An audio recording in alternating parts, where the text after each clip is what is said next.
I hope that you know by now there really are no limits to the amount of cruelty, the inhumanity of the Trump regime, especially when it comes to actions from ICE. I just put out a video talking about how in Massachusetts, ICE came and abducted a parent and left their 12-year-old child alone, unsupervised, just abandoned them on the sidewalk. They just swooped in, kidnapped the parent, left the child on the sidewalk. I'm sure you saw the footage from last week in Worcester, Massachusetts, as ICE dragged off a mother, her 2-month-old child, a 16-year-old girl, and another woman while they were screaming and the community tried to stop them. But you may have missed this story that came out on May 9th because there's no dramatic footage attached to it, but it is no less awful. It is no less cruel and inhumane.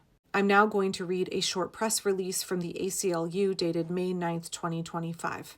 ACLU condemns Customs and Border Protection's revocations of protections for pregnant people. Reports yesterday emerged that Customs and Border Protection, CBP, quietly revoked several Biden-era policies designed to protect vulnerable people in its custody, including pregnant people, infants, the elderly, and people with serious medical conditions. These policies included the provision of water and diapers to babies in CPB care and guidance to expedite the release and care of people in medically dangerous circumstances. The decision was outlined in an internal memo signed by acting CPB Commissioner Pete Flores, who's got that list of names of people who need to face accountability, Pete Flores, earlier this week, where he stated that the policies were, quote, misaligned with the agency's current guidance and immigration enforcement priorities. Denying infants hydration and clean diapers is not in alignment with your priorities? Making sure that people in your custody who are in medically dangerous circumstances are released to get medical care is not in your priorities? The ACLU, alongside the ACLU of San Diego and Imperial Counties and partners, have repeatedly raised concerns with the lack of medical care and appalling conditions that young children were subjected to while in Border Patrol facilities. After a woman was forced to give birth in a Border Patrol station while holding onto a garbage can, the ACLU advocated for the expedited release to medical care of people who were pregnant, postpartum, and nursing. The ACLU also pressed the CBP to provide adequate care for those in its custody in light of multiple tragedies, including the death of an 8-year-old. Anadith Reyes, who died after a week in custody without necessary medical attention. In response to this news, Sarah Mehta, the Deputy Director of Policy and Government Affairs for Immigration at the ACLU, had the following reaction. The rescission of these policies outlining the most basic care that should be provided to the most vulnerable people is reflective of the cruelty that anchors the Trump administration's immigration agenda. The CBP has a track record of providing inadequate medical care to young children and pregnant people in its custody, resulting in multiple preventable tragedies.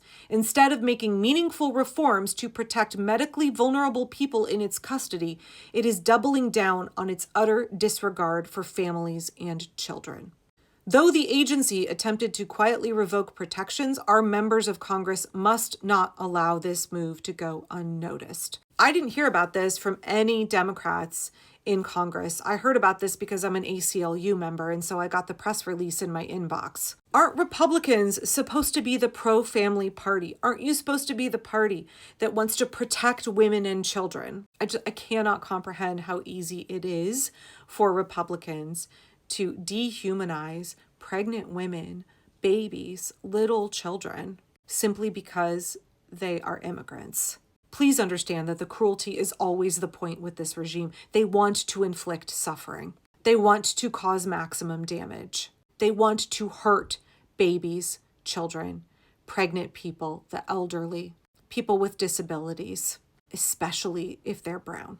Everybody in America has got to take a stand against this.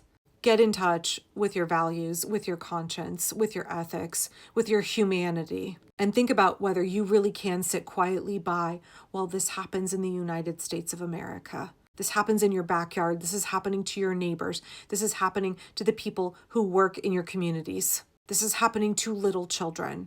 Trump and ICE Director Homan, they are delighting in this. They are enjoying the cruelty. Elon Musk, who calls vulnerable people the parasite class, he is enjoying this. They are profiting off of this. Who are we as Americans if we sit by and let this happen? Who are we as Americans if we don't take a stand against this?